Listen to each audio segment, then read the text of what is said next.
Hi, and thank you all for joining us today.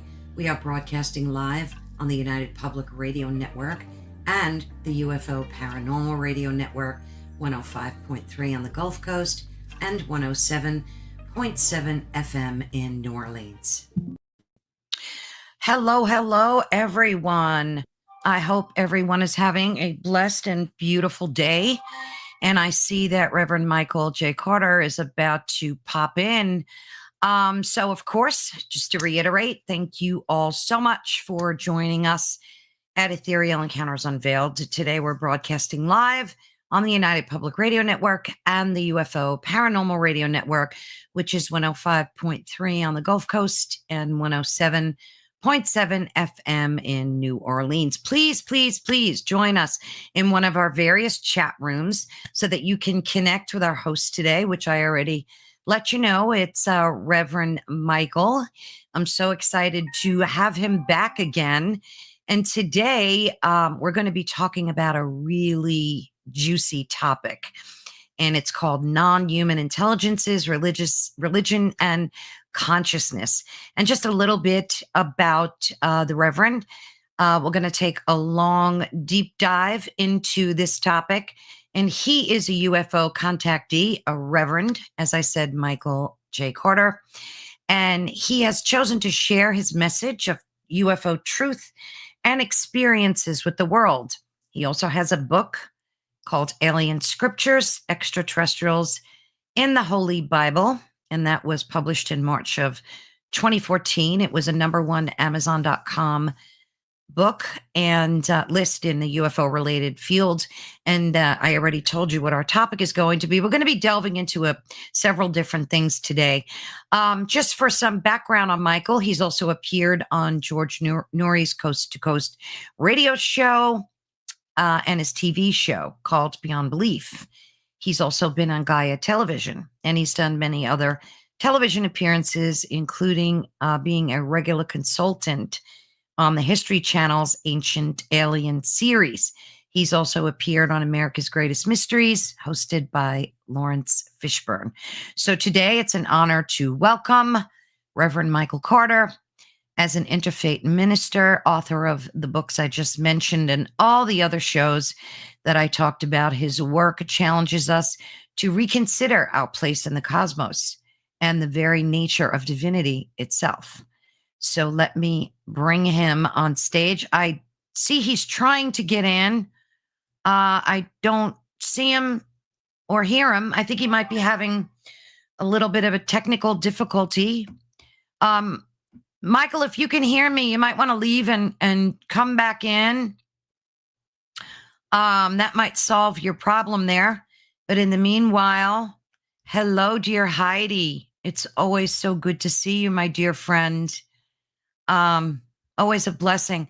So anybody that's out there listening, please, if you're not on radio, of course, join us in the chat room so that you can post your comments and questions and whatever you might have for the Reverend or myself. And I interviewed him, the Reverend, a few months back. And of course, I'll post that information in the description of all the social media channels, so that you can be able to check that out as well. We're always intrigued by anyone who's been a contactee, and he's got a riveting story about that. So he'll share his personal experiences with us. And not only that, but we're going to talk about non-human intelligence in general. I hope he pops back in soon. I'm assuming he's having some technical difficulties, which... let me see his link. Okay, I'm going to have to resend him the link. So if you could bear with me, I'm just going to pop open my email here and resend it. Sometimes that happens. Oh, this might be him. Oh, there he is. Okay. I think I see him. There he is. Wow. My wife just helped me get on. It was like, anyway, it's a Mercury retrograde. All things electronic have been giving problems. Thanks to her. And here we are. Thank you for that wonderful introduction. I had to think, who is she talking about? And it was me. So here we are. Carol Ann, thanks for your patience and it's a having me. blessing. It's been a technical nightmare today Yeah. for me. But anyway, first world problem. Here we are. And, it is a first world problem. Oh my God! But you're right about Mercury. It's kind of kooky out there. It's been, and people don't believe it, but my experience following this, you run into people that you haven't seen in a long time. But there's technical. My wife's flight was delayed, then it was canceled today. Of course, she was supposed to be going to New York. Now she has to do it tomorrow night. It's just been, but here we are. Yeah, here we are. I know. I'm glad to be here. Thank you. We're thrilled to have you. So many people that I talk to are experiencing the same kookiness, this Mercury. I don't know what it's doing to us. It'll be over the 11th of August. Oh, good. Yes, it's weird because it even weighs on me mentally. Like I start having like a lot of opposite thoughts that I normally have, and I start like becoming a worry wart, and then I realize it's Mercury doing that. Yeah, and you know what? I'll tell you this, because I'm sure the audience is over us talking about the retrograde. I have a good friend who's a psychic in New York. Her name is Joan Cara, and she was born on a retrograde, on a Mercury retrograde, and it doesn't affect her. Wow. Yeah, it's weird. She says, well, I don't go through all the stuff that you go through with other people. And when her birthday came up, I looked at it astrologically. So she was born on a retrograde. And yes, Heidi, it does teach patience and acceptance and tolerance and all that, but it doesn't affect her. It must be wonderful to live like that. Yeah, but anyway.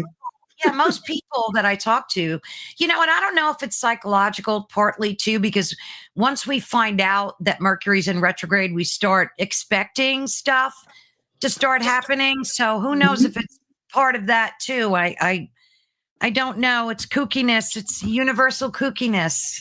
Yeah. But here we are. Because I've been looking forward to this, and I'm trying to find, you sent it to me this morning.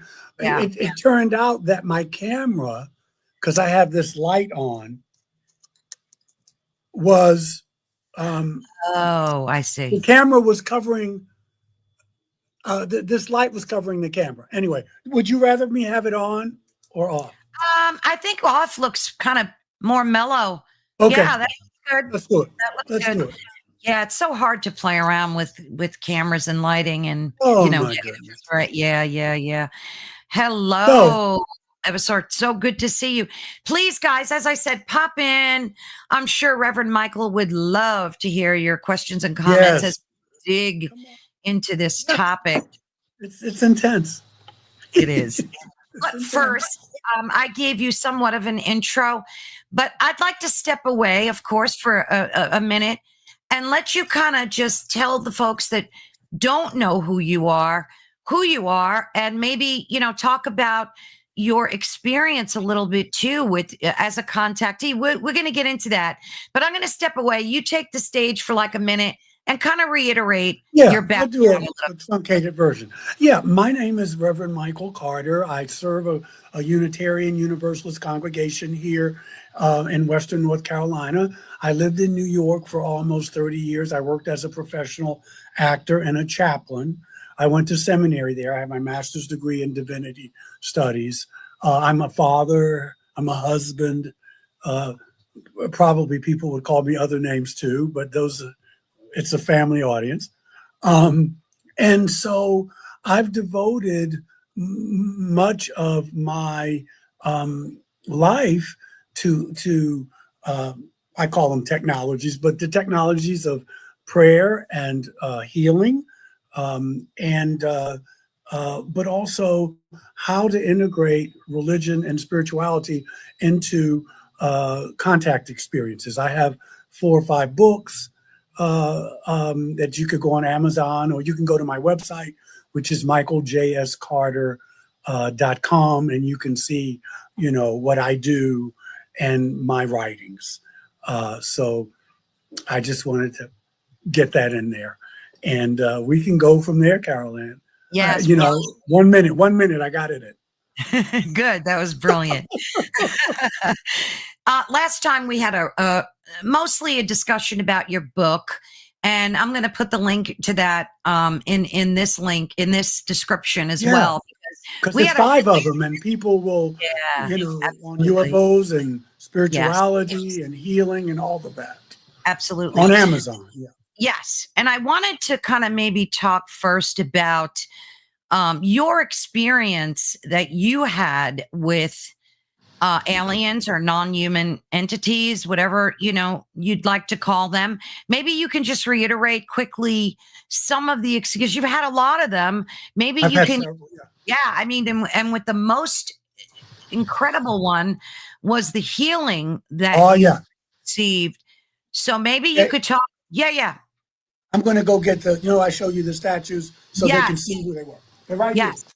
Yeah. Michael had an incredible experience, a healing experience. Yeah, there we go. I want people to see them. And I got to find the Nordic. Hold on. Yep. And for folks that are listening on radio, we'll describe what they look like as well. He's got these little statues. Yeah, I had someone. Okay, so I know we got time, but not all the time in the world. Okay, let me get the backdrop. Raised in a Baptist tradition, Jesus is Lord and Savior. Sin, saved, not saved, all of that stuff, which I'm no longer there in that way. But I'm a minister at a church. I'm a little more liberal than I was with us and them, and you're not saved and I am. So I was getting away from the dogma of the Baptist tradition that I was raised in, and I started reading, existentialist philosophers, going to metaphysical churches, unity, science of mind, learning about tarot cards, and I could always read auras, but I never told anybody because I didn't want people in the church to get uptight. But then I kind of threw that out the way. So I say all that to say I was already on a spiritual journey, and I was working hard at it. I was doing my meditation. I was doing what most of us try to do. And the old way, the old time religion didn't work for me anymore. And so, but I was still trying to hold on. December 28th, 1989, I came back from Mexico City with my girlfriend at the time. And we got off at JFK. She went home. I went to a party.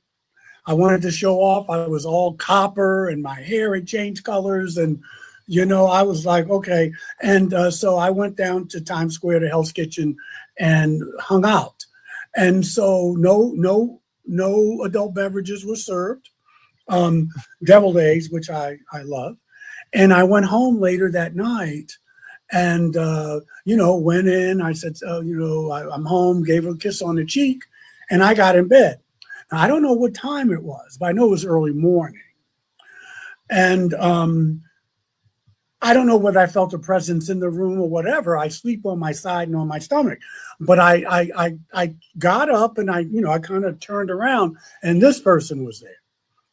And now this person didn't have this robe on. The artist I said make him like a Buddha, but they had this on. It was like a jumpsuit, tight fitting. Yeah, like that, like Lost in Space. If some of you are for folks listening, it's a typical statue of like an alien gray, meditating, sitting, in a meditative position. Right. Yeah. Right. And so they were about 3. I'm saying he could have been a she, he could have been an it, about 3 or 4 feet tall, with a big head. I mean, big, like she didn't do this justice. The head curved that way. Wasn't gray, off white, chalk white, but that's as close as we could got. I thought I was going to have a heart attack. My girlfriend at the time did not wake up. I was like shaking her, and I was very, very, very frightened. And he looked at me, and I looked at him, and around him was a cobalt blue light. And around that was my whole room was lit up like Times Square. And so what I did, feeling that my heart was going to burst, I pulled the covers up over my head. I got in the fetal position. I was terrified. And it was December 28th. It was pretty cold in New York in 1989 in that winter. And so I felt like I was outside. Yeah. All of a sudden the temperature changed, but I wouldn't open my eyes. And I heard the wind. And I don't know how long it was, but I finally said, grow a pair, be a man, I pulled the covers down and nobody was there. I was in my bed. I was in my bed. And I told my girlfriend, Sandy, about it. And she's a very spiritual and deeply understanding. She didn't say, what are you, some kind of a nut? Get your stuff and get out. She just said, okay, let's breathe through this and what have you. And so they started coming, this person and her friends, every full moon and new moon. Wow. For about 9 months, almost a year. And sometimes they would paralyze me. I would feel electricity going through my body, especially around my throat. They showed me pictures. They showed me pictures of a past life. What was I? A monk? Because, you know, I've been a religious nut since I was a kid. Then they showed me an event where I was speaking to a crowd in a church. And that event came true. One time they stuck a needle in my head, the back of my head. That kind of freaked me out.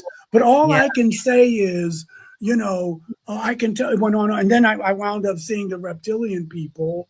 And then I, you know, back in 2019, I saw this handsome person, a praying mantis person. But the healing I got, I'll go back to the gray. The healing I got of the blood clot was from a Nordic person.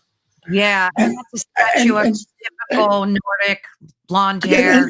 And all of that, especially with the grace, they got me into the Reiki because I was doing Reiki. Had no idea I even wanted to do Reiki. And it wasn't free will, like you're going to do this. I just was kind of gently led. And then the Reiki turned into something else because the energy is different. Because every time I saw them, my energy, my vibration had changed. And one person said, you're a liar. I thought they were angry, but they said, you're lying. This is not Reiki. I know Reiki. This is something from your little friends. And I just said, well, okay. But all those things started me looking at the Bible differently. I'm not into propulsion systems and back engineering. Those are for greater minds than me. But I wanted to know about the spiritual. Once you look at one of these people in the eye, and it changed me. And so I went more to the spiritual / religious part of it, which I think this is what it's about. The late John Mack talked about that. There are many researchers who say this is not all about tech and lasers and all that. That's part of it. But this is about a change in consciousness, which is what you wanted to talk about. And so that's where my passion lies as a clergy person. I mean, I'm a member of the clergy. So I started to research along, you know, and I'm standing on the shoulders of people like Eric, you know, Eric Van Donigan and Zachariah Sitchin, Brother Paul Anthony Wallace. We're contemporary. I mean, I didn't know Paul back then, but and so I'm looking at the Bible, I'm looking at sacred text, I'm looking at stories from Aboriginal peoples, and they all talk about people who come down from the sky. And some of them were friendly, some of them weren't, some of them were neutral, and they kind of jump-started civilization. And some stories that they helped create us. And I think that makes a whole lot of sense. And that's not just, I'm not saying there is no God, but it may not be what we think it is. And so that has been my my journey, I get frustrated because, we have whistleblowers, we have Brother Grush and Lou, and they're doing the best they can to get this stuff out there. But no one is talking about what effect is this going to have on our religions. The Vatican throws us in little crumbs every now and then, but that's going to be addressed. We've got to talk about it. Yeah. And I know why we don't. Why is that? Well, I think there's more than one reason, but the first thing is like what I said.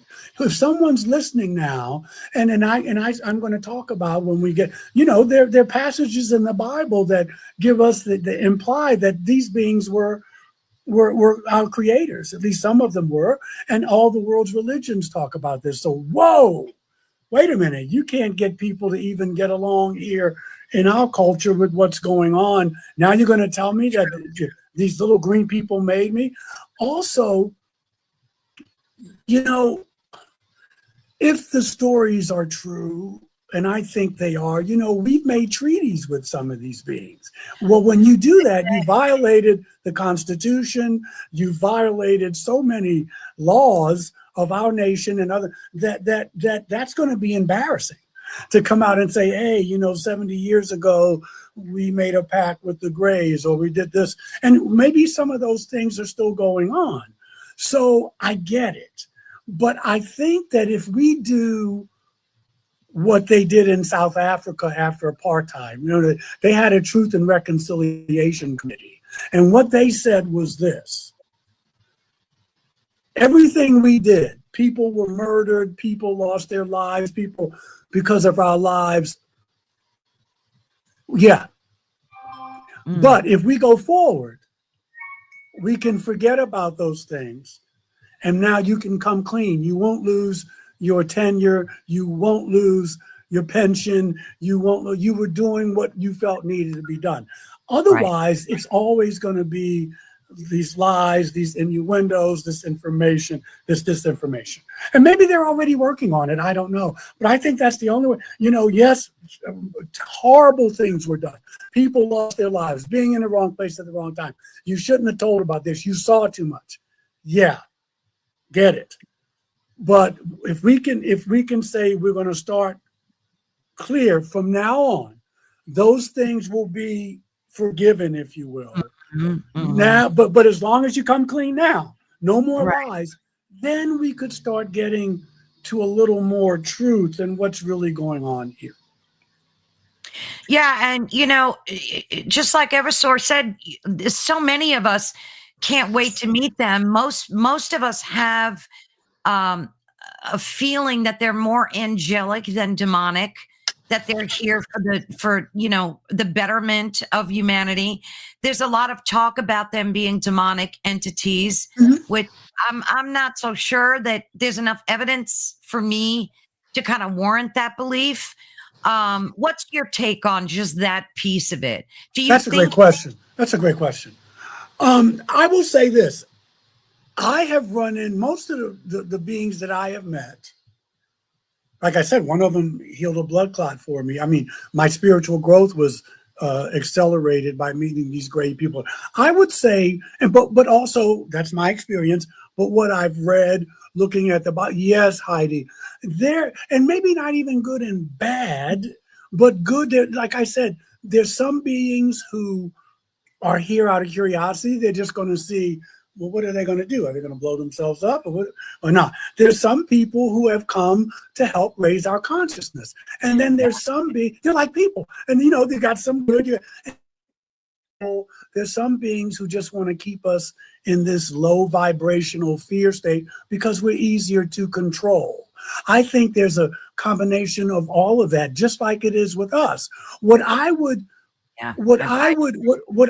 caution, and this is just me, because I know people who, what they've done now, they'll say, well, I don't believe in God, but they make the extraterrestrials God. They're going to come and save us. Well, religion does that. Christianity does that with Jesus. We need a savior. They're going to come and fix our problems. They're going to come and rescue us. They're going to come. Well, you just put them as God. And that's not what they are. And so I would just caution people to to look at that. Well, wait a minute. So are these the replacements? But when you look in scriptures, when you look in the Quran, when you look in, the monotheistic religions, you see the different ways. For instance, you mentioned the word angel. Now, I want to be careful here. Angelos in Greek, Malachim or Malach in Hebrew. Mm-hmm. You have to be careful with the word angel, because angel just means messenger. That's all it means. It doesn't give you any name. It doesn't tell you where they're from. It just tells you that they're bringing a message. Like I'm an envoy. I'm a diplomat. I got to bring you this message. Yeah. And nowhere in the Bible, now I'm not saying they don't have wings, not saying that. But nowhere in the Bible does it say angels have wings. I think our ancestors put those wings on them to tell us, people, these beings could fly. Yeah. But nowhere in the Bible. And in the Bible, sometimes the angels, they eat. That doesn't sound like a wispy kind of ethereal person. They weep. They get people pregnant. These are flesh and blood beings. They get angry. And so angel and I used to argue that they were the same thing, and they can be, but these extraterrestrials are real flesh and blood people. And so I started saying that, just me trying to be clever, that there are no UFOs in the Bible, unidentified flying objects, because they're all identified. Our ancestors are telling us these are flying chariots. These are flying. Yeah. They're telling us we know what they are. We're just we're just talking in the language of our day. And I think we need to, just dial it back a bit and keep in mind that these are, when you look at the Greek gods, the hybrids are called titans. Right. They make love. They drink. They fuss, they fight, they make love, they make war. Yeah. These are beings. And some of them have great technology. Some of them are very deeply spiritual. And some of them, like Yahweh, for instance, and Leo in the Mesopotamian text, they're just, they just want to fight and mess up and they've killed people and that kind of thing. So, angel can mean many, many things. And the word, it could also mean judge in Hebrew. It could mean, and some of them were judges. There's a whole book in the Bible about called the Book of Judges. And when these beings came here, they started their own governments. It was a very political situation, and they were thought of to be gods by our ancestors. And I know people who say, well, I don't read the Bible anymore, Michael, it's all BS. And I get that, but to me, it's the only book, not the only book, that tells us what it was like sharing the planet with these beings. Because see, awesome. Nobody wants to use the word, Carol Ann, but we were invaded. Yeah. This was an invasion. Some people from either another dimension, another planet, or both started some jump-started civilization. Some of them married Earth women, got them pregnant. We were invaded. And so were they the Nephilim, Michael, that came? Yes, The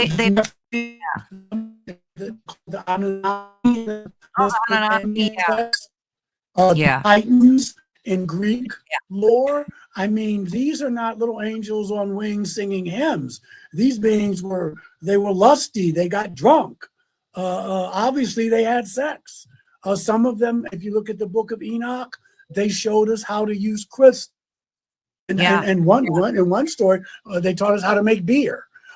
They showed us how to start civilizations and mathematics and these are not little beings that are just flying around.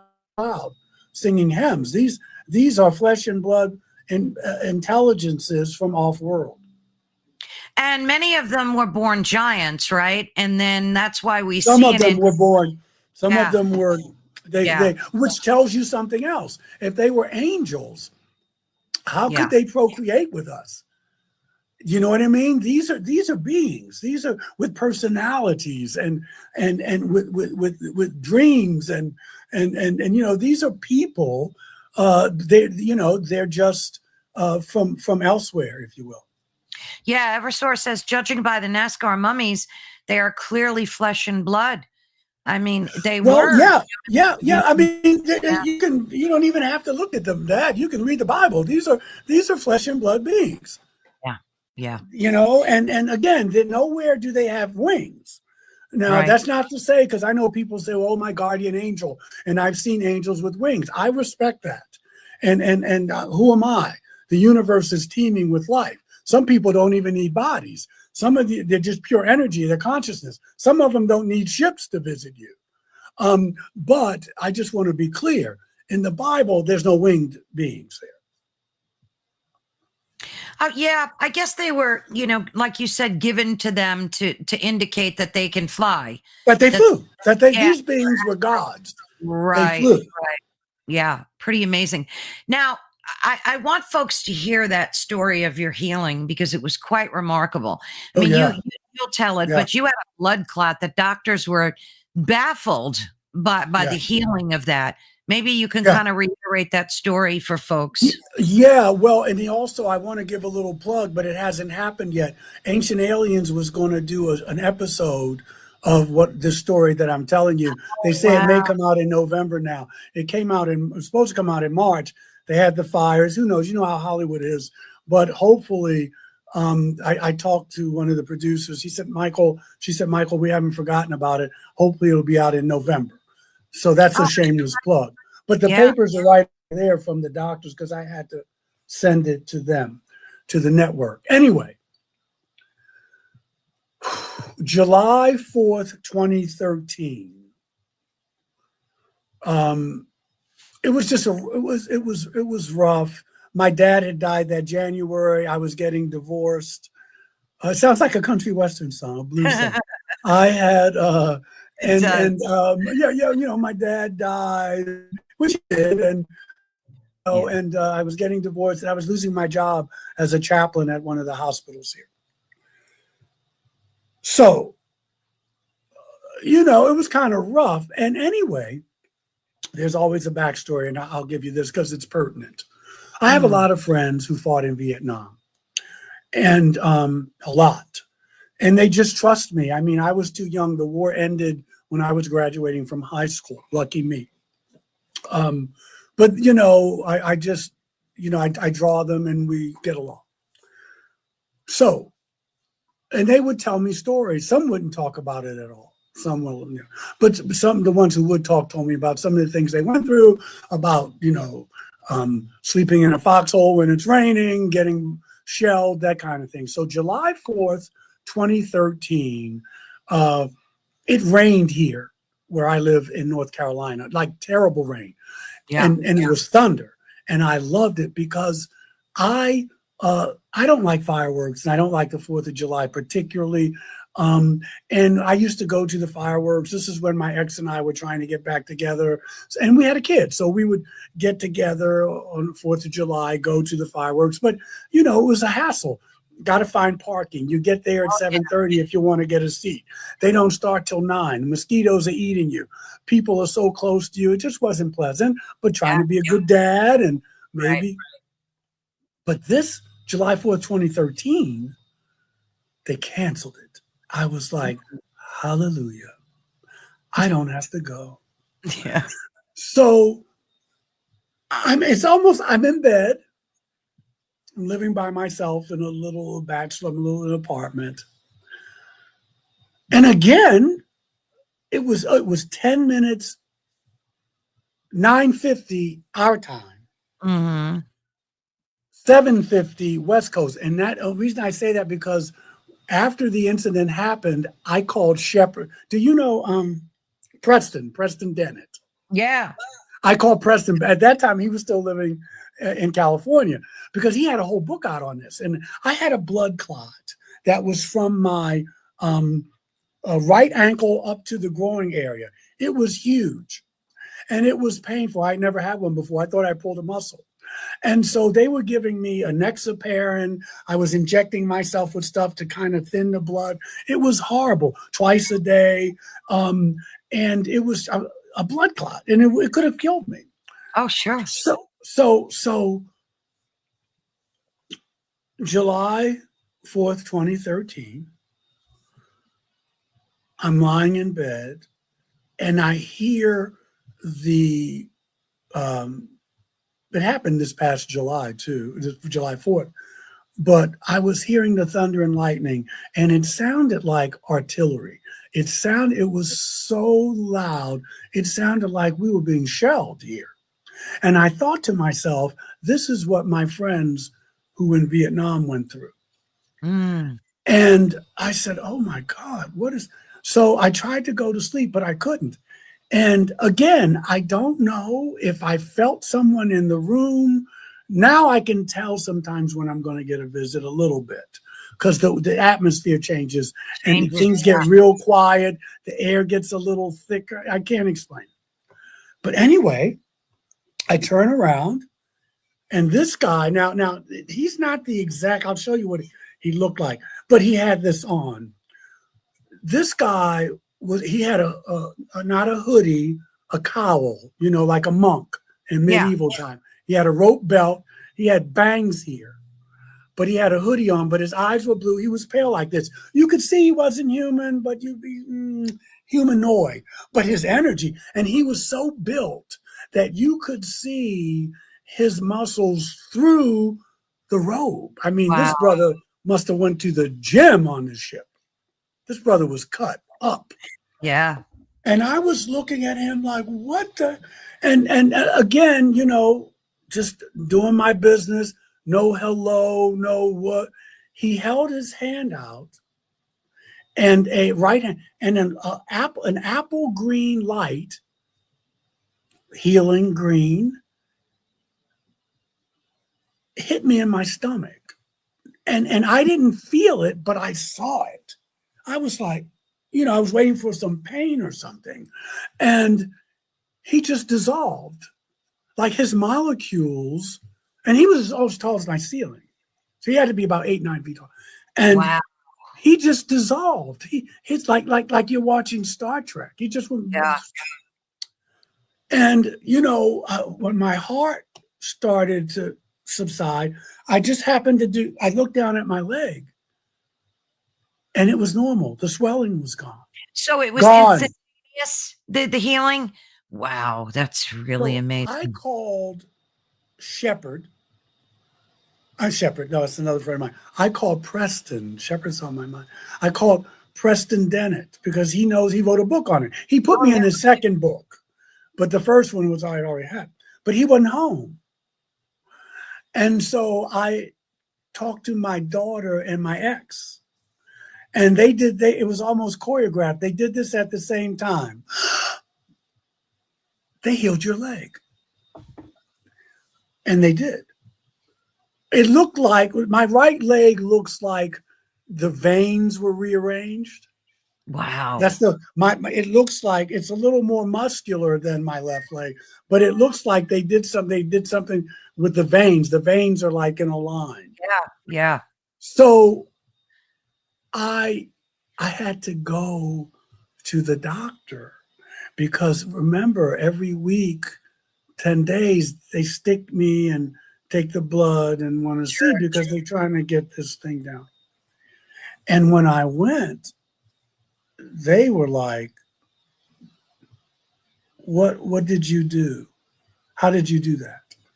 And I'm not going to tell them what I just told you. They would lock me up. They would medicate me and put me away. Yeah. So I said, I don't know, man. I said, maybe the medicine's working. They said, nothing works that quick, Mr. Carter. And you were just here last week. I said, well, I don't know. I said, I feel better, and they said, no, okay, but what happened here?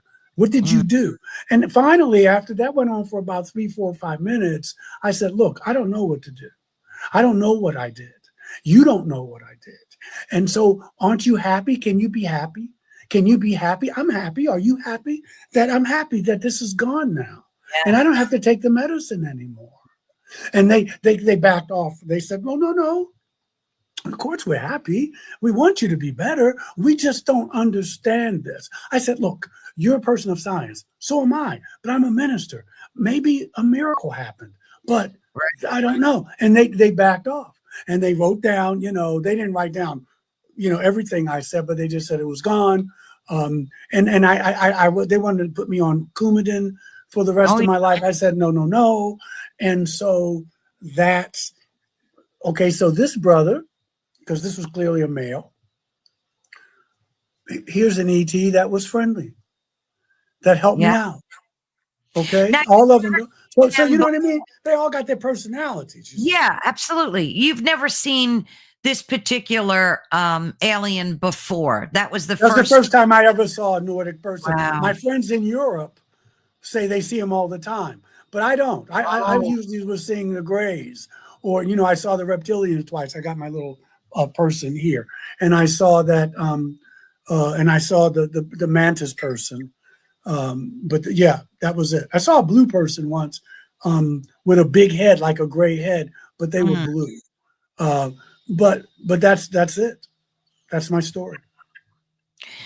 Yeah, I mean, it's how do you intertwine non-human intelligence with religion?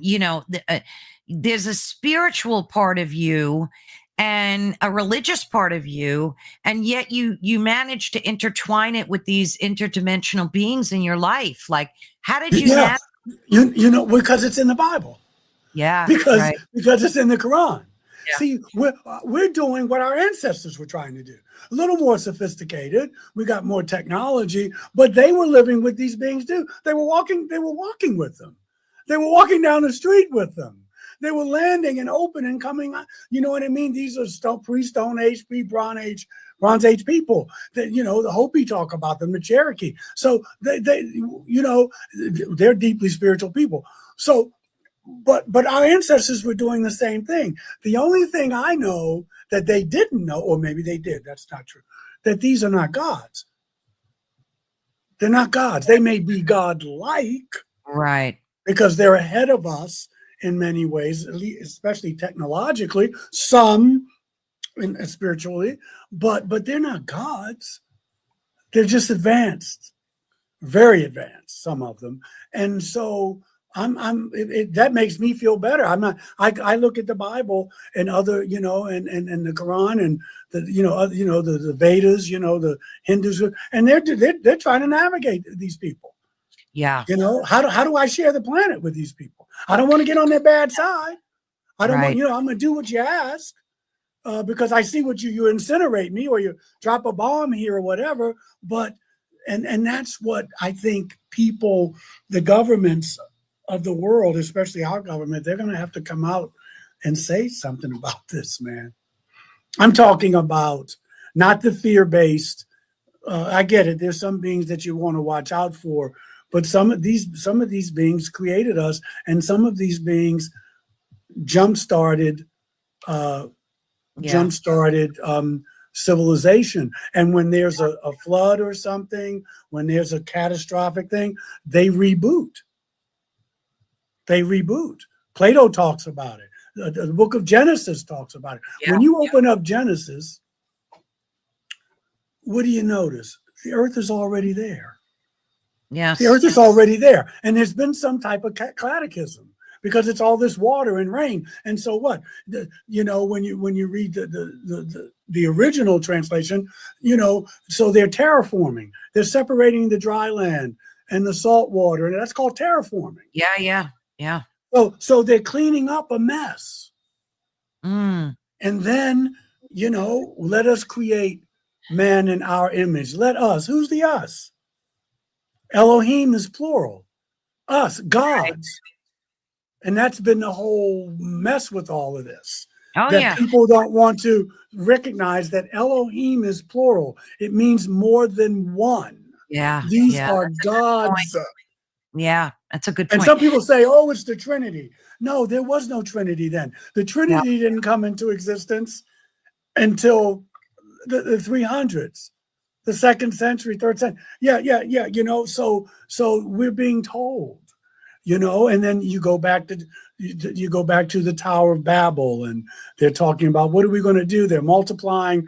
They're dirty. They're stinky. They're starting to know what we know. They're going to be just like us. We need to get rid of it. So it's right there. It's right there. But nobody's talking about it as yet. Yeah. What do you think would happen to the religions of the world? There's so many of them. Once disclosure happens, once we have, you know, I think it's a great question, Carol Ann. Go on. I'm sorry. No. I was saying, it's a great once question. the government decides to disclose, and we know for sure that we have these non-intelligent humanoids walking among us and have been for thousands of years, what do you think would happen to A, religion, and B, what do you think would happen to like the mindset of people afterwards? Well, and that's when we get into consciousness, because we know that we are more powerful than we were taught to be. We have psychic powers, we have healing powers, we're intelligent, but when you rule people, you don't want them to know that. You want to keep that from them, because you can't control people who know how powerful they are. But in answer to your question, I don't know. This is what I would think and feel would happen.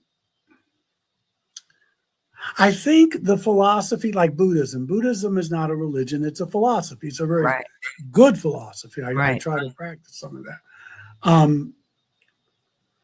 They make room. You got Kuan Yin, you've got various Buddhas.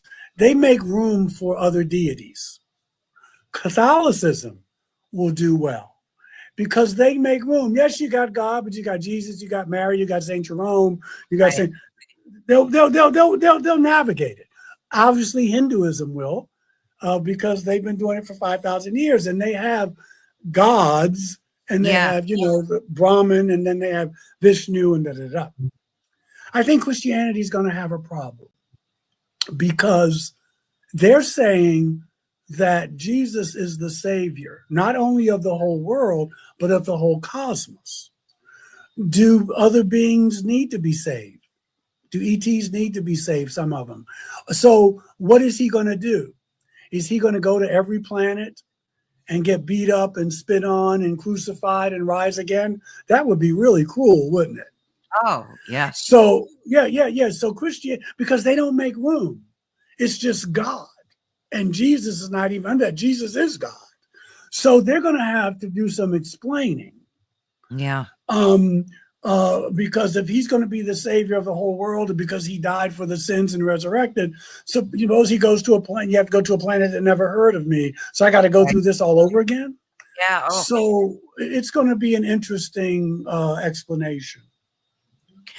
Yeah, I think a lot of them would feel that their religion is being threatened. But if they see it, if we do get disclosure in that form where we get definitive proof, they'll have no choice but to accept it. I mean, they may panic. Who knows what they'll do? But let's see. Eversource said they've been preparing children for this for a long time. There are a lot of there's a lot of sightings at schools, and their first experience happened at 8 years old. Wow. But there are school sightings. They are appearing. Oh, no question. But that's not the question. The question is, there's a whole generation of people. Yeah. You know, you have people in our Congress and in our Senate who not only do not want to know this, or will say that it's not true, but they'll say, okay, it is true, but they're demons. So you've got a lot of people who are going to have a hard time, and that doesn't mean that you don't tell them, but it does mean that there's going to be great fallout. No matter what. I And agree. I don't know, someone said half the religions will survive. What have? I don't even know what does that mean? How many religions are in the world?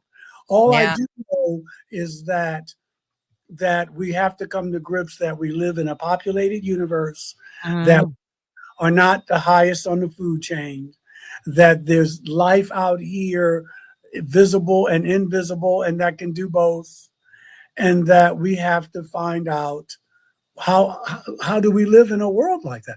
Are we going to say all these beings are our enemy, or are we going to learn to coexist? Yeah. Or at least try to. I think that's more of a realistic way. There are 9 billion people on the planet. Everybody's not going to react to it the same way. Oh, Lord, no. Do you think that this spiritual awakening that we're obviously seeing and going through, this elevation of our consciousness, is a prerequisite for this disclosure? Like, do you think that that's why it's happening? Because no, I don't. Okay. I don't. This would happen. This is. It's time for it to happen. You can call it the age of Aquarius. You can call it the New Age. You can call it what you want. But there are people invested in it not happening, because there's the people in power want to keep power. They want to keep that money coming in, and that's why.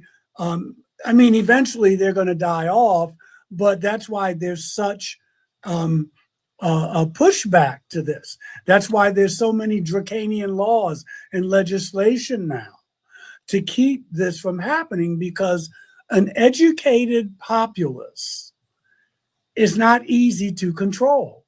This is so true.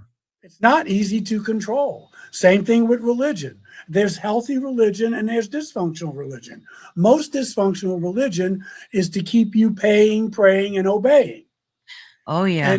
And we don't want you talking about this, Michael. We don't want you to talk about healing and or psychic experiences, or maybe that there's different stories in the Bible that mean different things. No, this way is working. Why are you trying to mess this up for us?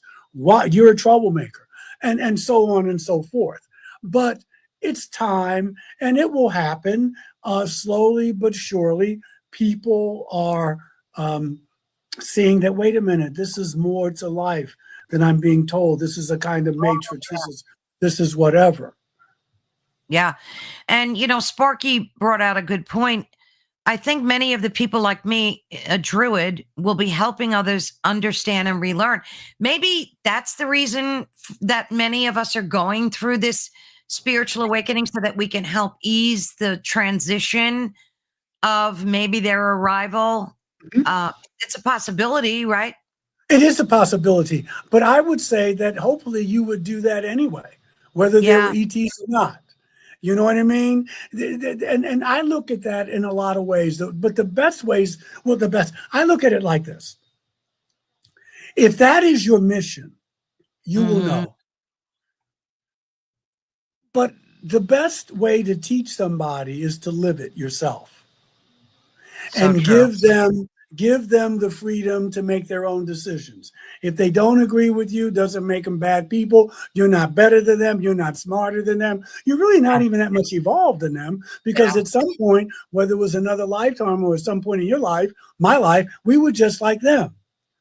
So, and that's one way. The other thing is, because the ego is very subtle sometimes. Yeah. And if I'm concentrating on your life, then I'm not living mine. I'm trying to tell you how to live your life. So I don't have to look at me. I'm trying to tell you how you should spend your money. Or you don't get it. How come you can't get it that they're UFOs? How can't you get it that they're psychic stuff? So what? Yeah. They don't get it.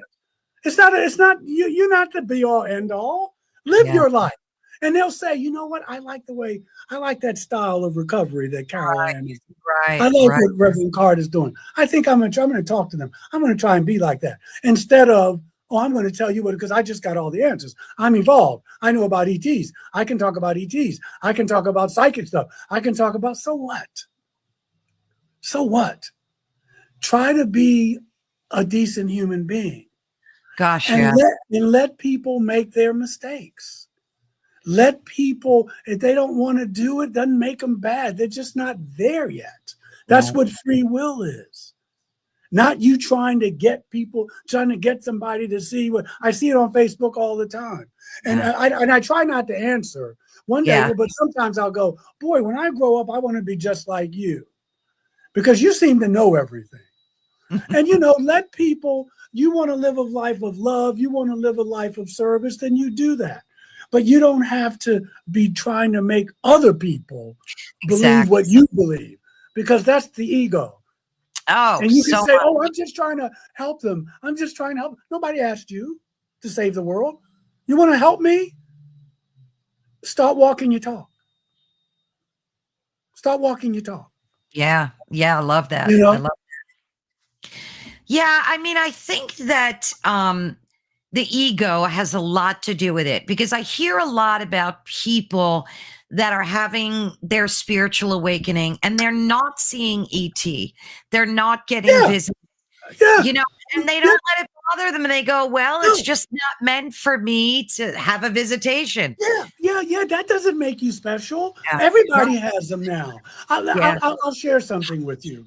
And I remember it today. I had a really, really, really good dear friend named Gene Abbey. He was one of the most talented psychics I had ever known. Just a humble guy. We met each other on a set because we used to do. I was an actor at one time, as was he, and Gene was just a deeply spiritual, but.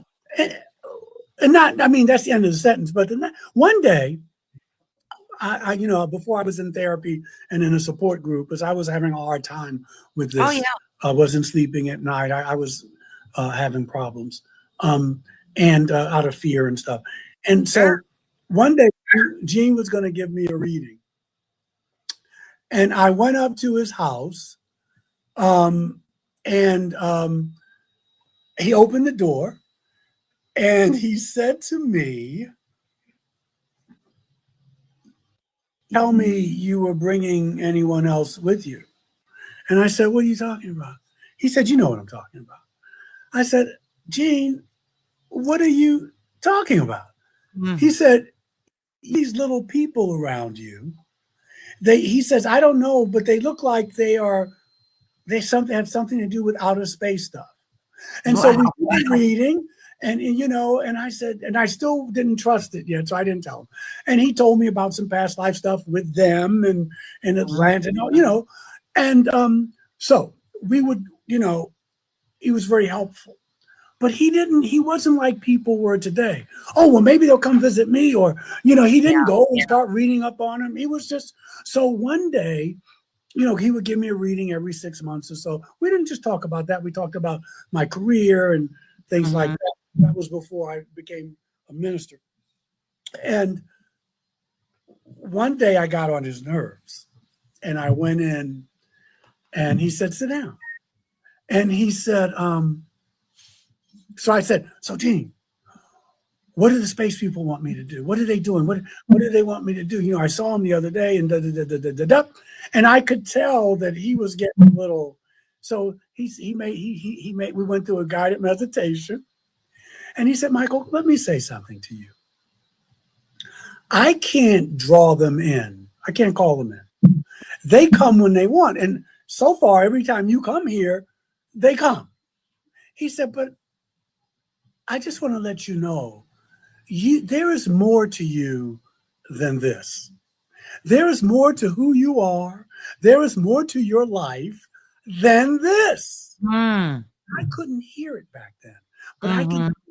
Like I said, I'm a dad, I'm a husband, I'm a minister, I'm an author, I love to do, and I was putting myself in a box. And now, Gene crossed over back in 1999, but I remember that because, we don't like when people put us in boxes, but we put ourselves, there's more to me than just being an experiencer. I am an experiencer.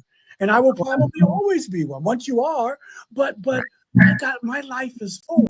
That's why when I wrote other books, I wrote 2 books on UFOs and religion, but then I wrote a book on prayer and healing, and I wrote a meditation manual. For those listening, they're all on Amazon, or go to my website. because I didn't want to be just known as the UFO minister. Like there's nothing else you can talk to me about, and that's not true.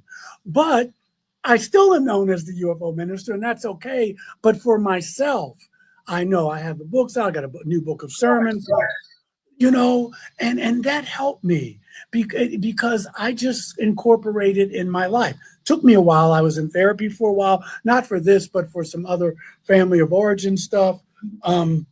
I was in a support group in the early days in New York when I lived there.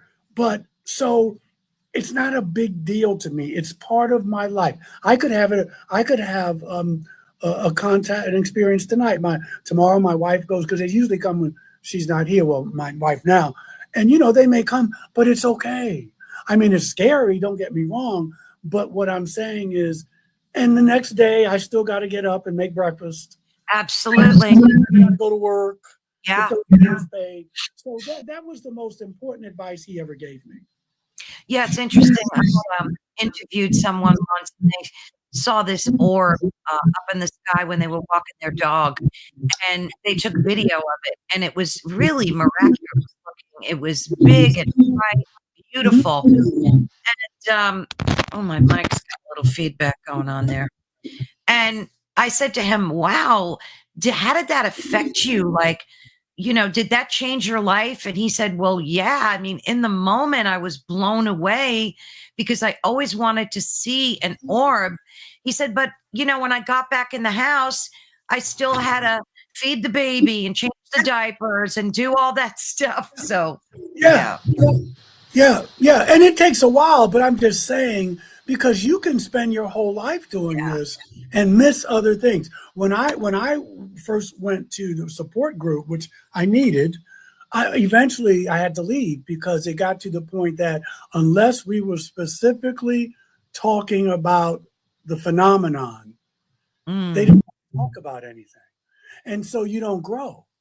And that's what we're here to do, to raise our consciousness, to become aware. We're a species that we're aware that we are aware, and that's consciousness. The Buddha talks about consciousness, and so we're aware that we're not alone. We're aware that love is probably one of the most powerful forces on this earth. We're aware that if I treat you one way, if I'm not treating you well, I'm treating myself the same way. That's what we're talking about. And so you don't have to see ETs. I know deeply spiritual people who don't see ETs. I know people who don't have psychic abilities, or they don't make a big deal of it. Those are tools along the way. Some people mistake, my hands get hot, so I put my hands on them. Or, I can see, I'm clairvoyant, or I'm clairaudient, or whatever. That's lovely, but that doesn't make you spiritual. Those are some of the tools along the way, but that's not it. It's a way of being. It's a way of looking at the world. It's a way of experiencing life. And I had a conversation yesterday about natural law, and I was so intrigued by it because the principles of it are so basic. Like do no harm unto anyone, and as long as what you're doing is not harming anyone else, then it's okay, and that's the basic principle of it, is do no harm unto others. And that message is throughout all religions, basically. Yes. I forget who it was. Rabbi Hillel, I think, what century was he in? 8th, 9th. Anyway, he said, love your neighbor as yourself. The rest is commentary. Exactly. The rest is commentary. Yeah. And so, this is what we're called to do, whether you've seen ETs or angels, and I'm not trying to put that down, but I'm just saying sometimes we get it mixed up. Yes, we do. That like spirituality is the shirt I put on. That's spiritual. This isn't. Now I'm being spiritual. No, you can be spiritual when you go to the bathroom. It's just who you are. Exactly. It's not an attitude that you get, that you have. There was a wonderful meme on Facebook. Someone says, I put it on my page. She doesn't look like an actor. No, she doesn't look like an actor. The universe says, I'm not Oh no, she doesn't look like a healer. The universe says, I'm not looking for actors. That's good. Not looking for actors. Don't worry about how they look. I like that. And Heidi brings up a good point regarding the scare factor.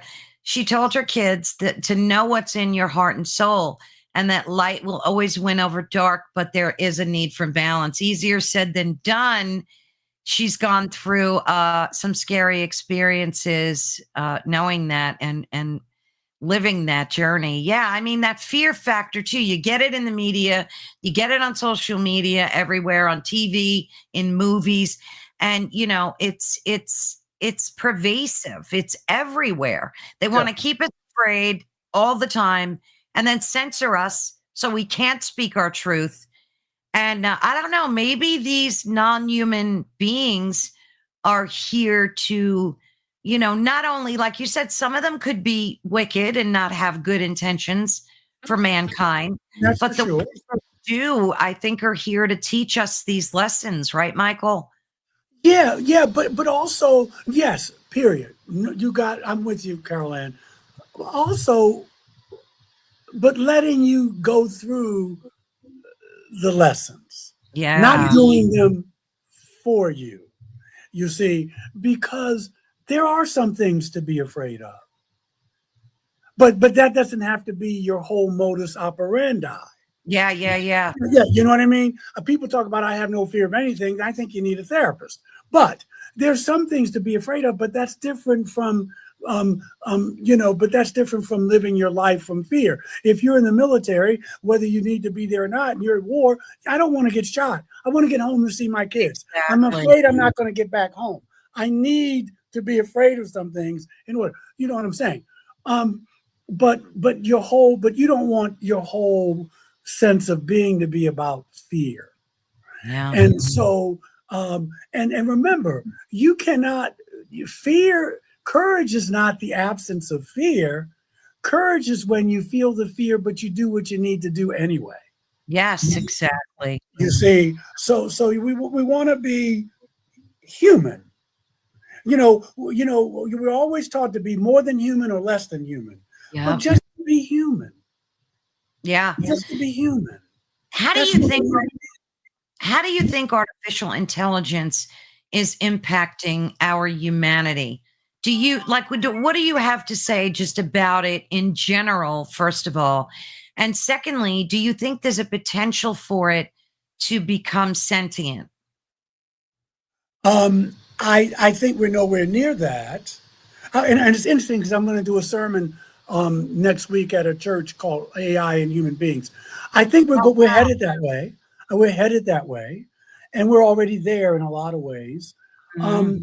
But right now, artificial intelligence is only doing what we program it to do, like anything else. So you can program your racism, your biases, your fear. Yes, you program that into the machine. Maybe one day, but we don't have we got all this technology, but we're not spiritual enough we're going to blow ourselves up. We don't have the wisdom and the spirituality to use it. That's the concern. That's scary. But I will tell you this, and this is part of what I'm going to be talking about in the sermon. There are things now, and that may change, that AI cannot do. One of the things is, for people who have been on 12-steppers or what have you, you go to 12 steps and you have this conversion. Mm-hmm. You have this transformation. You've hit rock bottom, whether it's codependency, alcohol, drugs, sex, whatever it is. You admit that my life is out of control and I cannot manage it. I need to surrender. And then we have Billy W. who comes and, started the whole AA thing. I'm just using this as an example. Yeah. And people change their lives, right? They change it. AI can't do that. AI can't do that. That's what human beings do. Mm-hmm. The quest, the way to change, to have these feelings, to say I'm headed off a cliff, to say I'm not God. I need help. I need help. My life has become unmanageable. Yeah. Okay. So right now, where we are on July 31st, 2025, AI cannot do that. And that's the difference between being human and being a machine. Now, to your question, will one day be sentient? Probably. But if we don't grow, we won't live through it. Because as we see now, we're already programming them with our own biases. I don't like women. I don't like gay folk. I don't like black people. I don't like what, we program that into them. And so we don't have the spiritual maturity. Mm-hmm. And that's going to be a problem. It already is a problem. What about the evolution that you're seeing of transhumanism, with brain chips and just chips in general? Yeah. How does that affect religion too? Because a lot of people are seeing that as the mark of the beast. They are. Yeah. Again, I think that what I just said, that people are more, I think if you peel the onion and you get past the religious dogma, what are you afraid of really? That we're going to destroy each other, that we don't have the maturity. Now, you could say this the devil or whatever, but basically what they're saying is we can't handle it. Mm-hmm. And we're trying to be God or godlike, but we can't even be human toward each other. That's I think is the fear and the concern that's underneath that. But what it is forcing us to do is to ask ourselves, as we are into, the 21st century, what does it mean to be human? Mm-hmm. What does it really mean to be a human being? If I lost a limb or if I have a chip here or what have you, does that mean I'm not human? I don't know. What does it mean to be human? I don't think so. I don't think it means I'm not human. As long as we have, in the example I used, the desire and the ability to transform, to transcend, to desire love, to desire to be better than I am, that's human. That's what human beings have. So you don't think that these devices would alter the God-given state of humanness? Maybe. How would they do that? How would they do that? Well, maybe these brain chips would influence people. Maybe it would make them anti-religious or. That doesn't make you bad if you're anti-religious. If you're an atheist, that doesn't make you a bad person. But what if it's changing the structure of your DNA? Isn't your DNA God-given? If you still have the human desire to be better, to love, to transform, to transcend, that's what it means to be human. So you don't think a chip in someone's brain would alter their humanness in any way? I mean, Evisor brought up a good point. If Elon's mad at you, he'll turn off the chip in your brain. Yeah, I mean, but you got people who believe that about God. If God is mad at you, God's going to burn you in hell. What's the difference? Yeah. What's the difference? You're just changing the name. Put Elon where God is. Put whatever. Someone else is going to control us. Now, if you're asking me if there is we have to be careful, because if people putting these chips and stuff in, if we're not being told the truth and they can control you, yes, of course. But I'm not talking about that. We were talking about pure and simple what it means to be human. Yeah. And I gave two examples of that versus a robot. A robot can't say, I'm an addict or I'm doing this, I need to change that. They yet can't transcend that. So it's really like our human emotions that keep us human and make us human. It's deeper than your emotions. It's your deeper spirit. Than that. It's spiritual, right?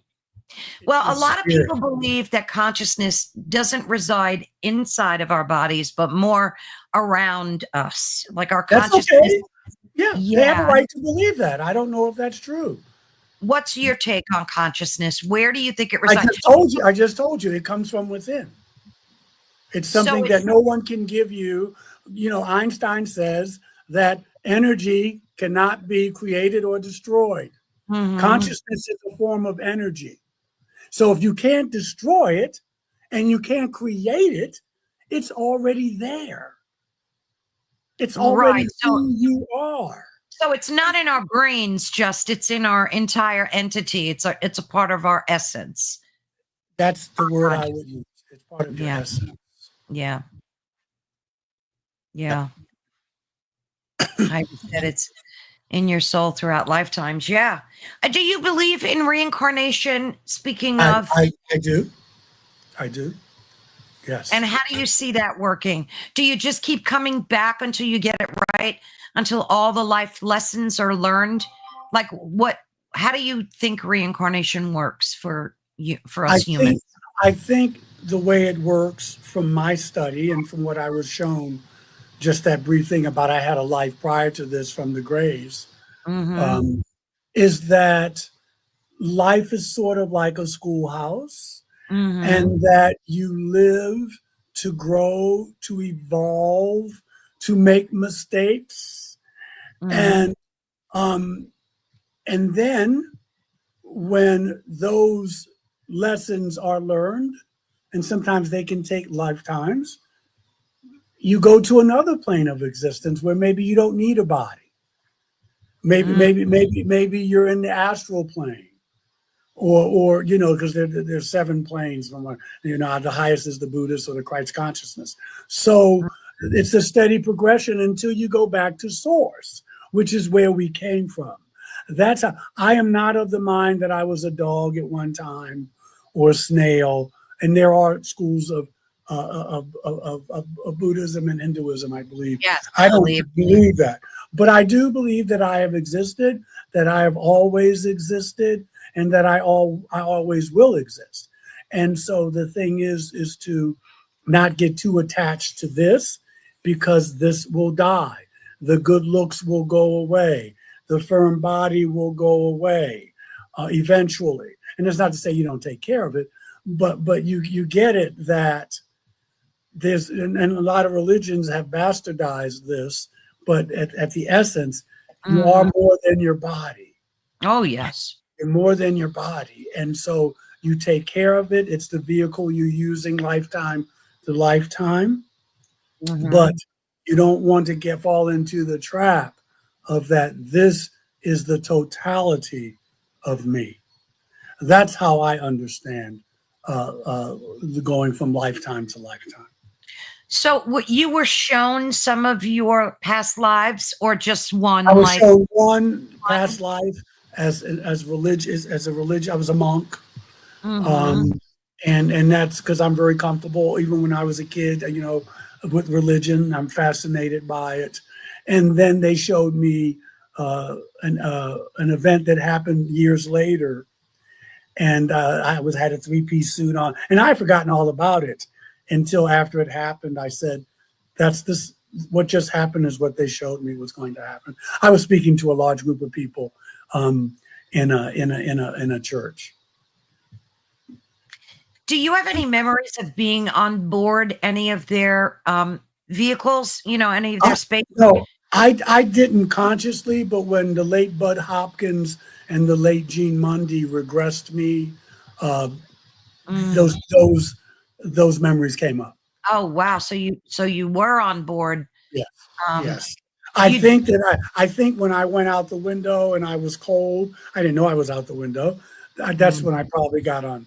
That's when they probably took me out. Yeah. So you don't have any traumatic memories of anything that took place on the ship?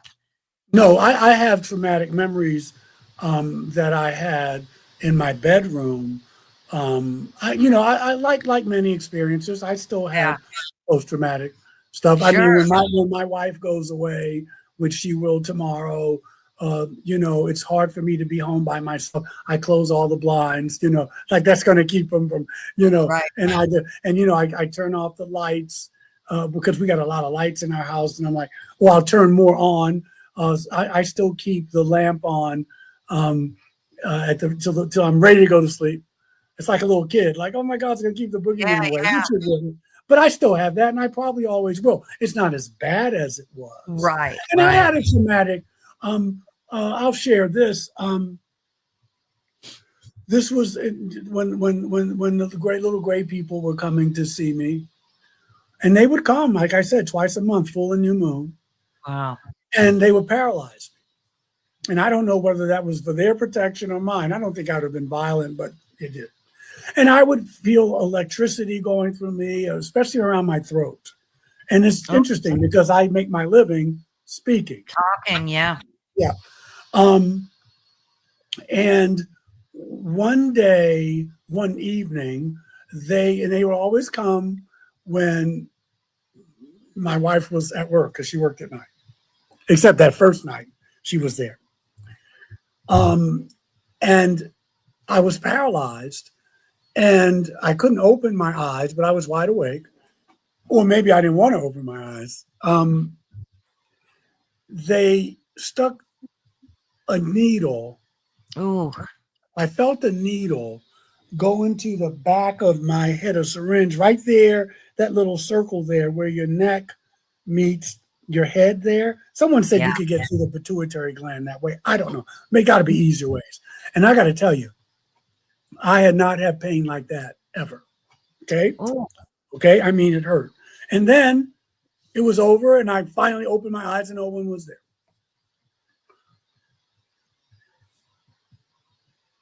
My wife came home,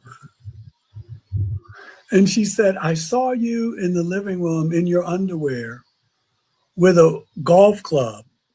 And because I was doing a show where I played a caddy. I was one of the main characters in a play, but I kept the golf club. And you were yelling up at the ceiling, screaming. She said, I thought you were some kind of a nut. Okay. And I told her they came back and blah, blah, blah.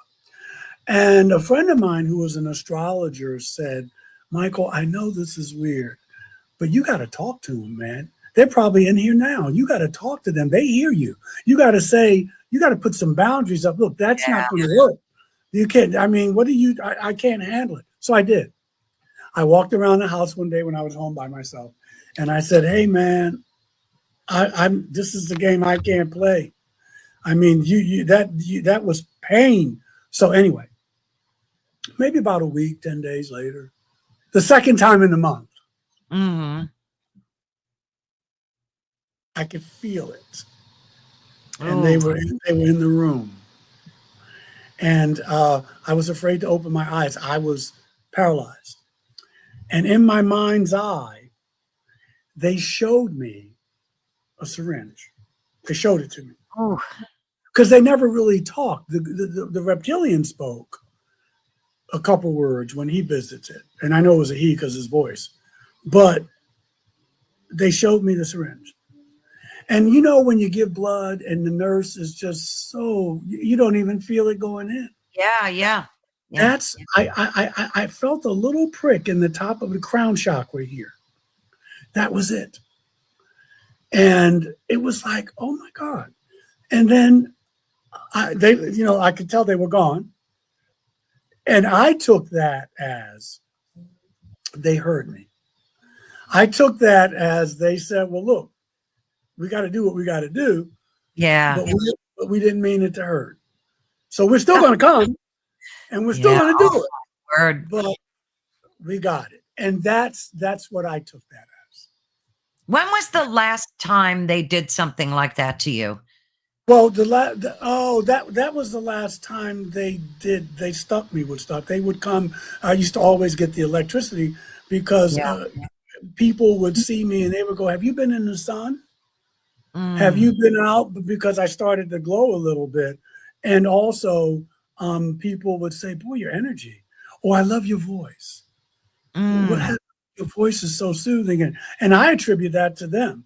But my energy, the energy had changed. And it changes every time they come because they raise your vibration and you're there. Sure. And the last visit I had was in 2019. That's when I saw, and that was a story. That's a story too. But that's when I saw the praying mantis. That's the story. You know, I've heard them, but I've never spoke to someone that had an encounter with them. What was that like? What do you think? Where do you think they're from? Like, what do you think their vibe is about? Well, I think, again, they're like people. Some people say reptilians are terrible and evil, and the one I met wasn't. You know, he said, "Don't be afraid." He touched me. He scared the excrement out of me. Came in my room, touched me, had a tail, had like what we would call a wife beater, had a tank top on, built, looked like an alligator, stood up on 2 feet. Said, "Don't be afraid." They always tell you that. I mean, you read that, the other, you know, how can I not be afraid? Look at you. Look at the way you look. You just walked in my house. You don't be afraid. You know, you want to say, but you're not going to say that. But this is what happened with the praying mantis. I went to a conference. I was one of the keynote speakers at a conference in Knoxville, Tennessee, which is an hour, 2 hours from where I live now. I live in the Appalachian Mountains. And so I went. It was beautiful. Stanton Friedman. There was some heavy hitters there. Travis, was Travis there? Travis Walton was there. There was some, yeah. I think Kathleen Martin was there. And and I met a lot of people. Yeah. And they bought my books, and, you know, business cards are going out the whole bit. And I met a woman there who was like a big fan, and she went and told everybody about the talk, and they were selling. It was lovely. It was a good experience. Mm-hmm. So we made friends. We promised to stay in touch. I come back home. Maybe a week later, no more than 2 weeks, the woman calls me, and she says, "Hey, I've been telling people about you. I've been telling them about your books, and a friend of mine is going to buy your books, but she has a message for you." And I said, "Okay. I mean, what am I going to say?" And she said, "I got to tell you, she's a psychic and she's a lawyer." I said, "Boy, that's using both hemispheres of your brain." The left, right, I've never heard of that. And so I said, "Okay." She said, "Can I give you a number, or you want to speak to her right now?" So, of course, I'm not going to give my number out to everybody. So I said, "Let's talk." She gets on her phone. She's very effusive, she was very sweet. She said, "I got to tell you something." She said, this came to me in the last couple of days since so-and-so mentioned you. She said, "Have you ever seen a praying mantis being?" I said, No. She said, "You're going to see one in 3 days. In 3 days, you're going to see one." And what are you going to say? I said, "Okay." Okay. So she said, "I'm going to buy your books. Keep doing what you're doing. God bless you." And she said, "I'm going to go." Okay. I was living by myself in this apartment. Not this apartment. This is a house, but so I said, come on, man. The next night after we talked, I'm home, a little apartment. I'm walking around, and I'm noticing when I go to the bathroom or when I go in the kitchen to get a drink of water, my hair is kind of standing on end. And that didn't get me because my brother was murdered. He was murdered anyway. He got robbed on July 15th. Not this past, when did Kevin die? 1995. Mm. And he used to smoke. And after his death, sometimes when I was home alone, I smell cigarette smoke. And I said, "Oh, Kevin, I know you're here. Everything's okay. I hope you're okay," And I didn't, it's my brother. He's around me. Yeah. It was like that. Okay. So I said, "Oh." The second night, everywhere I go, I can't get these goosebumps off of me. And I'm saying, "Michael, this is auto-suggestion. You're letting that woman get to you, and you've got to stop it. Okay? There's nobody coming in here." Yeah. It wouldn't go away. Mm. The third night, I was trying to meditate. And I was sitting in the lotus position, but I was so tired. I said, I'm just going to lay down and meditate. Maybe I'm going to meditate myself to sleep. So I closed my eyes, and it may have been 2 minutes. All of a sudden, I feel the mattress sink. And when I open my eyes, this person is like this close to my face, like that. Yeah. And I thought, and I looked, and then it looked at me, I mean, deep in my eyes, and then it dissolved like that blonde brother did. Just like all the molecules just left. That had to freak you out. I often wonder what the... And I called her back and I said, you are very talented. I don't know what type of jurisprudence you practice. Yeah. But you are, in 3 nights, they came. No message. No, That's hey, what pull yourself together. No message, just to let me know. We're here. That is an oh my God moment. And I was going to ask you, like, did they speak to you through telepathy? No, this person didn't speak at all. The Grays were just, they showed me those 2 pictures. The only time, the reptilian brother spoke to me in a deep voice. Don't be afraid. Even touched me. Because remember, I'm not asleep. Yeah. So they know where I live. I don't know where they say, oh, you need to go check out that brother's crib. It's kind of nice or whatever. But they were coming like, you need to check out his place. But the only thing, when I went to an anti-racist, I used to be an anti-racism trainer. And I was in Boston with a whole group of us. We would go to Boston every couple months to have a big meeting. Mm-hmm. And I was at near the Boston Common. I don't know if you've ever been to Boston. And it was a little like, it wasn't a B&B, but I had a little room, a little cot, They came to visit me there, a Gray. And this is what he did. Paralyzed, can't move. I close my eyes. He shows me him like an icon. Now, this is before icons. It's in the 90s. Yeah. There's a picture of a Gray, an icon, pointing, like pointing, like he's pointing, like, don't look at the icon, look at where I'm pointing. And there's a pair of hands in a prayer position with a lightning bolt through it, right in there. I use that on my business card. It's like they gave me a brand. And that was their way of saying, you are a healer. Oh. They didn't tell me who to pray to. They didn't say, but the hands were in prayer, and there was a red lightning bolt. And the icon was like this, like pointing. And that's how I got into the healing business. Wow. I mean, I teach Reiki and all that, but it's not really Reiki because it's from them. It's not really Reiki energy. It's different. Energy. Yeah. But I say it's Reiki because that's what people want. And when I go to hospitals and stuff, I can't explain what it is. They'll say, oh my God, it's the Holy Spirit. Oh my God, it feels so good. Oh my God. And that's all I need. Whatever you want to call it. Is that the Holy Spirit? Whatever you want it to be, it is. Is your pain away? Are you feeling better? So yeah, and I was doing it before them, but that was like the affirmation, confirmation. This is what you should be doing. Yeah. Do you think that certain altered states of consciousness that we have, like you mentioned meditation, like dreams, and even psychedelic experiences, because a lot of people are into this ayahuasca thing.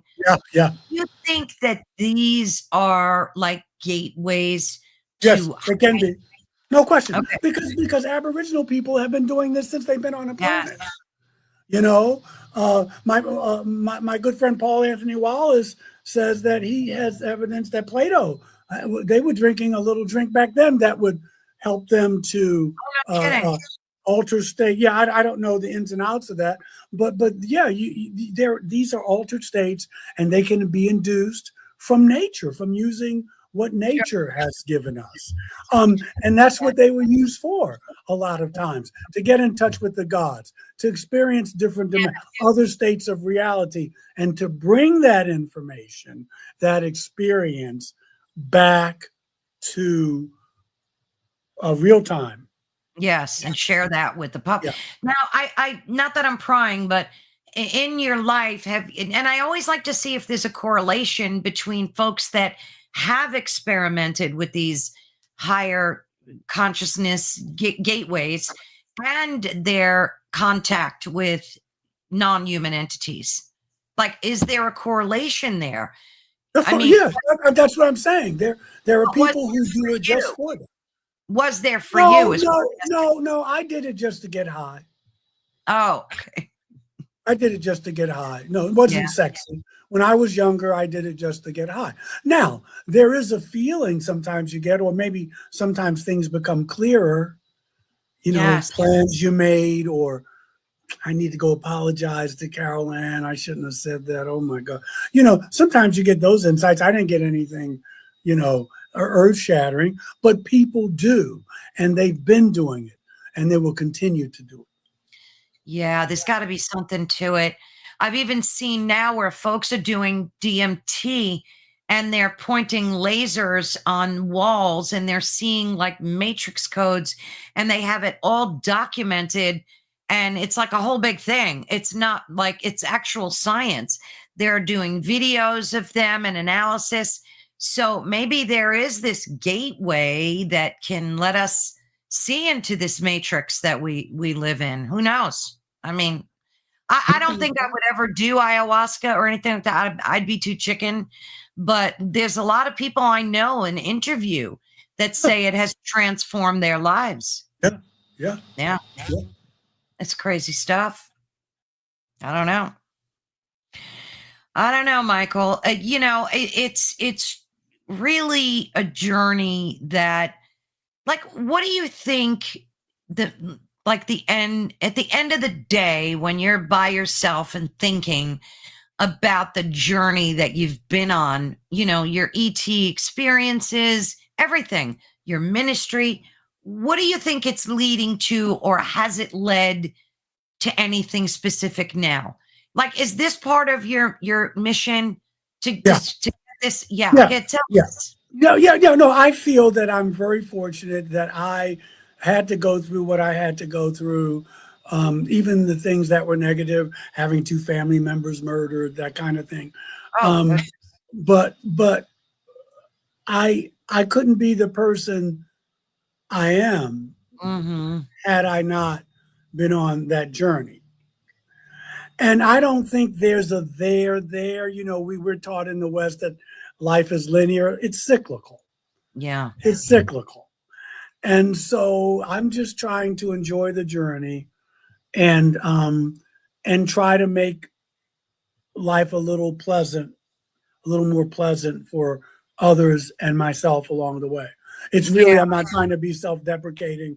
I don't see myself as this great teacher or whatever. I'm one of many. And I just try to, at the end of the day, at the end of the year, when I do my review or look back, but when I do take the time during the day, did I try to love somebody today?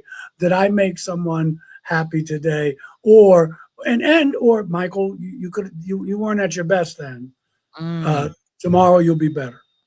Or you were too harsh with that, or whatever. That's all it is, because that's what life is. That's what life is. Absolutely. Life is to be lived. What's the meaning of life? To live it.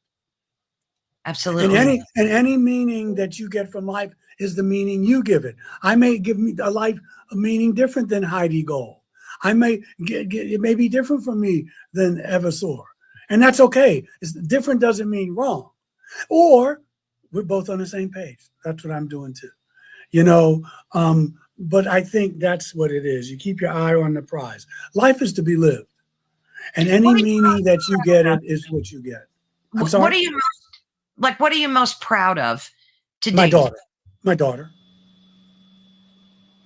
Yeah. Yeah, it's just kids, Yeah, most people, but outside of like your family, say what in the work that you've done, your ministry, your books, those things, what makes you feel the most accomplished, the most proud? Well, it's a lot of things. I mean, I felt very proud that President Clinton recognized me for my anti-racism work. That was a big Oh, moment. nice. I'm just proud that of what the work I do at the church. I'm proud that you know, and I know it's not me. I'm very clear about that. I'm not on some messianic, but I feel good, you know, when I pray over somebody or put my hands on them, and like their cancer goes away, or it shrinks, or even when some people have died, but they died peacefully, or you know, I take away somebody's pain. I'm very proud of that, knowing that I'm just a channel for that good. Yes. For that source. Yeah, that's a wonderful accomplishment. I'm glad. I feel good about that. I feel like I'm doing my life's work. Your life's work, yeah. And what are you working on now? What's, you know, do you have another book in the works? What's it about? No, you know what? That's a great question. I know we're winding down. I just recently thought about compiling all my books together. Alien Scriptures, God Consciousness, you know, the book on healing and prayer, and the book on the meditation manual, the book on experiences, you know, it's called Initiation, about how you can know if you're an experiencer and what we go through. And I have a book of sermons. I'm thinking about, I talked to the editor, but it's summertime and he's moving slow, and that's okay. Yeah. But he says, let's talk about it, and maybe we could get it out by the end of the year. So that's what I'm thinking about, putting all of that together, because you know, I wrote them at different stages of my own evolution. Yeah. But we'll see. But otherwise, now I'm on sabbatical. I don't go back to work. I've been on sabbatical since July 1st, and I got a 3-month one next year. But I got 3 months off. I've just been spending time with my daughter. You know, going out, having a drink every now and then, catching up on my own reading, spending some time with family. It's nice to not to have to think of something to talk about on Sunday, or visit people in the hospital, those kinds of things. Even though I am doing some work with a church, I'm speaking there all of August.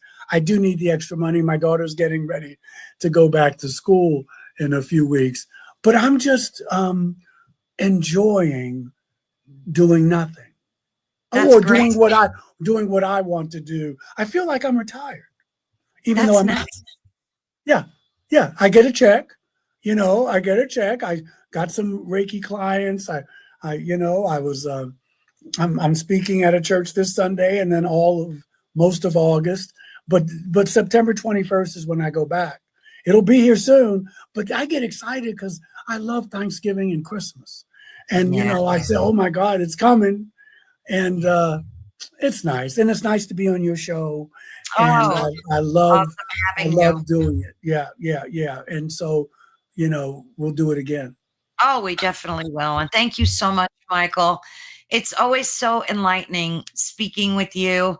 You're so sage and full of great advice and wisdom, and sharing. I love sharing your life's story. It's so important. Well, you are great. You are a great host. You got a great group of folks. This is your ministry, and you're good at it. You ask wonderful questions, and you just give off that energy. Hey, I'm here to learn. You know what I mean? And that's what you give off. And you also are a great teacher. That's why you have the people who come. They wouldn't listen if you weren't. So keep that. Thank you. That's so kind. And, you know, and we'll be in touch. Oh, we most definitely will. Yeah. I thank you so much for your beautiful words to me. They mean more to me than you could know. It's true. It's true. I wouldn't BS you. And I want to thank Heidi and Eversore and a few people were popping in. Yeah, I'm glad you can reach me. My books are on Amazon. You can reach me on Facebook. I have a fan page, Reverend Michael J. Carter. I also have a regular page, Michael Carter. Go to michaeljscarter.com. You'll see my website and you can contact me. I will respond. You may give me a day, but I do respond. I do respond. Yes, you're very good like that. And I will have all the links in the description of this video as well. So I'll make sure that you get the coverage you deserve, my dear friend. Thank you so much. Now, don't forget me. Let's talk before the holidays. Oh, no, I'm going to be emailing you. We're going to do another one of these. I've got a few other topics Maybe in mind. We could do a Christmas show. Oh, that would be a blast. Yeah. I'm just throwing it out there. Just call me. Oh, I will. And take care of yourself. Oh, thank you. Thank you so much. God bless. Yeah. I will be emailing you soon, dear. Okay. Have a great weekend. Take care. Mwah. Oh, it's such a joy speaking with him. He's truly become such a dear friend. And I love hearing his stories. They're so inspirational.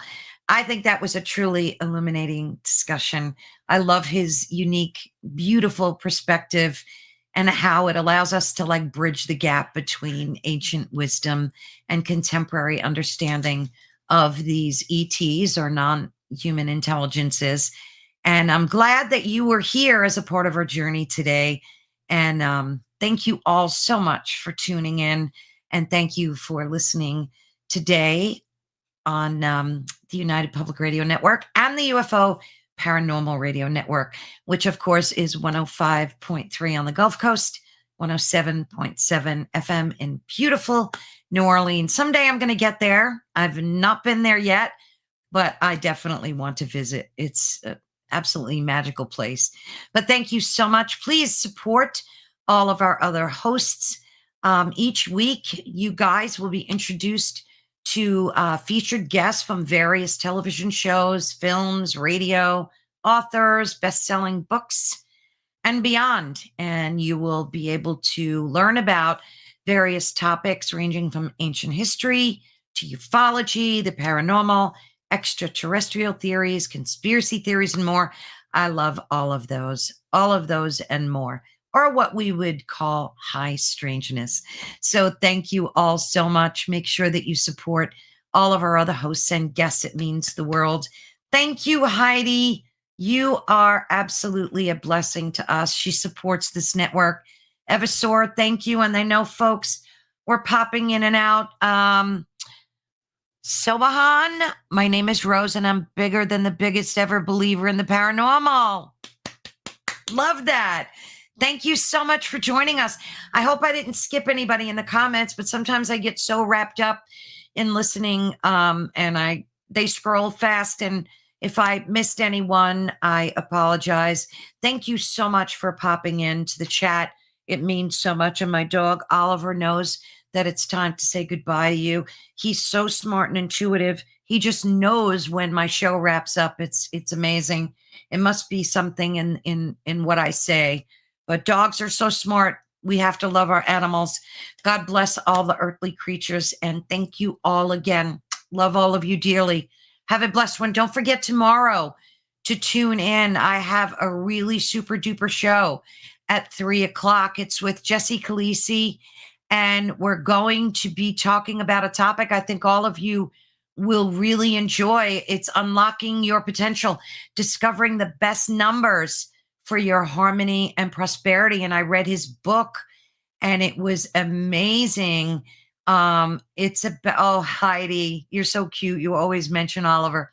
But yeah, tomorrow at 3:00 Eastern Standard Time, definitely check out that podcast because the numbers in our life are there for a reason. They mean something, whether you see angelic numbers or just repetitive numbers. You can even change the number of the house you live in without screwing up the post office I'll save that for the podcast. But Jesse does explain how you can make numbers work for you. So thank you so much. And thank you so much, Eversor. You guys are absolutely the best. God bless. Have a wonderful rest of your day. Bye-bye.